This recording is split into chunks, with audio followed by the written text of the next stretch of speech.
Hello friends. आज मैं आपके लिए सिखाऊंगा डिसोल्यूशन ऑफ पार्टनरशिप फर्म। जो अपनी कंपनी है उसको किस तरह से बंद किया जाता है। पहले तो ये समझेंगे कि कंपनी क्यों बंद होती है, किस तरह से बंद होती है। ठीक है, तो मैं इसके लिए दो रीजन दूंगा आपके लिए। जो कंपनी है वो कभी कभी वॉलेंटरी बंद हो जाती है और कभी कभी कंपलसरी उसे बाय ऑपरेशन ऑफ लॉ बंद करना ही पड़ता है। ठीक है, अब वॉलेंटरी डिसोल्यूशन का मतलब होता है कि कोई पार्टनर अगर अपनी कंपनी को बंद करना चाहता है तो कर सकता है। उसके कई रीजन हो सकते हैं।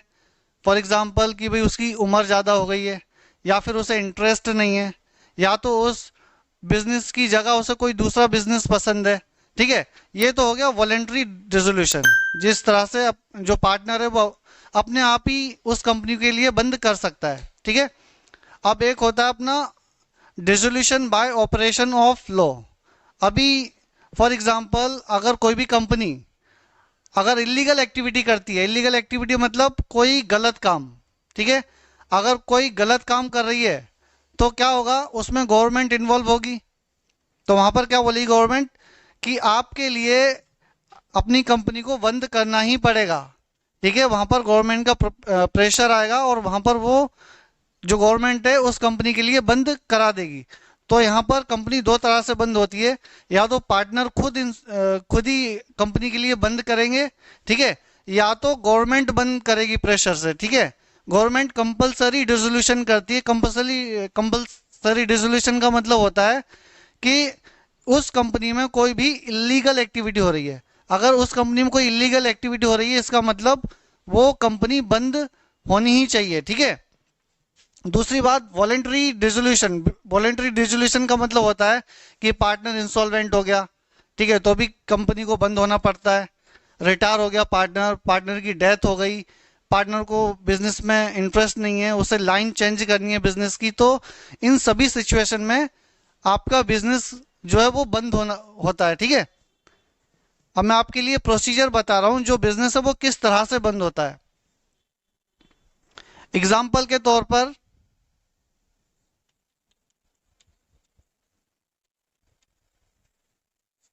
एक बैलेंस शीट लेते हैं हम। Balance sheet.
तो हम एग्जाम्पल के तौर पर एक बैलेंस शीट लेकर समझते हैं कि जो डिसोल्यूशन वो किस तरह से होता है। ठीक है, डिसोल्यूशन का मतलब होता है कंपनी बंद हो जाना। और कंपनी बंद होती है तो ऐसे ही बंद नहीं हो जाती है। कंपनी को बंद करने के लिए देखना पड़ता है कि भाई कंपनी के अंदर बहुत सारी एसेट है।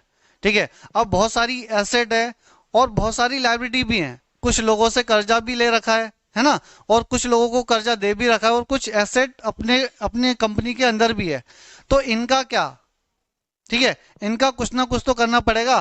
ठीक है, अगर कंपनी तुम्हारी लॉस मेकिंग कंपनी है, कंपनी को कंटिन्यूअसली लॉस हो रहा है, उस वजह से अगर कंपनी बंद हो रही है तो कंपनी क्या करती है, उस अपने आप को डिसॉल्व कर लेती है। ठीक है, तो डिसॉल्व करने के लिए क्या होगा, एक लिक्विडेटर के लिए अपॉइंट किया जाता है। एग्जाम्पल ले लेते हैं, एक लिक्विडेटर है। लिक्विडेटर कौन होता है, एक्सपर्ट। ठीक है, किस चीज का एक्सपर्ट होता है? ये जो लिक्विडेटर है ये काम करता है कि भाई आपकी सारी एसेट को वैल्यू करेगा कि सारी एसेट कितने कितने रुपए की है, आज के टाइम पर कौन सी एसेट की क्या वैल्यू है। ठीक है, तो ये वैल्यूज निकालेगा सारी एसेट की। वैल्यूज निकालने के बाद ये लिक्विडेटर क्या करेगा, सारी एसेट के लिए, सारी एसेट के लिए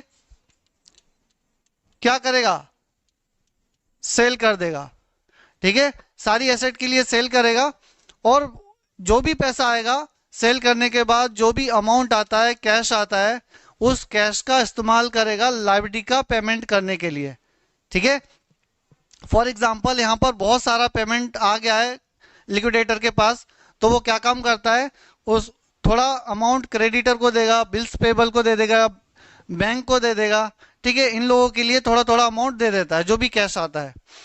बाकी बचा ये जो कैपिटल अकाउंट है, ये पार्टनर्स का कैपिटल है, अगर पैसा बचा तो इन्हें भी दिया जाएगा। ठीक है, जो रिजर्व है, अब ये रिजर्व तो लायबिलिटी नहीं है, कंपनी की एक तरह से लायबिलिटी है, लेकिन कंपनी अगर बंद हो गई है तो ये कंपनी की लायबिलिटी नहीं रही। ये रिजर्व किसकी प्रॉफिट है, पार्टनर की प्रॉफिट है जिन्होंने ये कंपनी को स्टार्ट किया है। ओके, तो ये क्या हो जाएगा, ये हो जाएगा डिस्ट्रीब्यूट, ये जो रिजर्व है वो डिस्ट्रीब्यूट हो जाएगा। ओके, फिर से मैं आपको बताता हूं इसमें क्या हो रहा है। जब भी कोई भी फर्म बंद होती है तो एक लिक्विडेटर को अपॉइंट करती है। लिक्विडेटर कौन होता है, एक ऐसा एक्सपर्ट होता है जिसे नॉलेज होती है कि सारी एसेट को किस तरह से वैल्यू किया जाता है और उन्हें किस तरह से बेचा जाता है, और बेचने के बाद जो भी पैसा आता है वो एकदम सिस्टम से पेमेंट करता है, किसका, लाइबिलिटीज का, जो भी आउटसाइडर लाइबिलिटी है उनका सबसे पहले पेमेंट करता है। समझ में आया? तो ये लिक्विडेटर है, ये ऐसे फ्री में तो काम करता नहीं है। ठीक है, ये अपनी फीस चार्ज करता है, तो इसको क्या देनी पड़ती है, इसको फीस देनी पड़ती है। ओके, और जो भी खर्चा ये सेल करते टाइम पर या वैल्यू करते टाइम पर जो भी खर्चा करता है, मान लो कि इसने एसेट को वैल्यू किया या सेल किया, सेल करते टाइम पर इसने कोई भी खर्चा किया, जो भी खर्चा करेगा वो कंपनी से रिटर्न ले लेता है। अगर ये 10,000 रुपये अपनी जेब से खर्चा करेगा तो ये खुद से नहीं भरेगा। ठीक है, ये क्या करेगा, कंपनी से उसे रीइंबर्स करा लेगा, रिटर्न ले लेगा। ठीक है, तो ये तुम्हारा डिसोल्यूशन का सिस्टम है, इसके लिए प्रॉपर एंट्री की जाएगी एकदम सिस्टम में। आपके लिए 6 ऐसे स्टेप बताऊंगा, जो आप 6 स्टेप फॉलो करोगे और आपका जो डिसोल्यूशन है वो खत्म हो जाएगा। ओके, तो मैं आपके लिए पहले 6 स्टेप लिख दे रहा हूं, उन्हीं 6 स्टेप से आपके लिए चलना है, पूरा का पूरा डिसोल्यूशन एकदम खत्म हो जाएगा, बहुत ही ईजी है एकदम।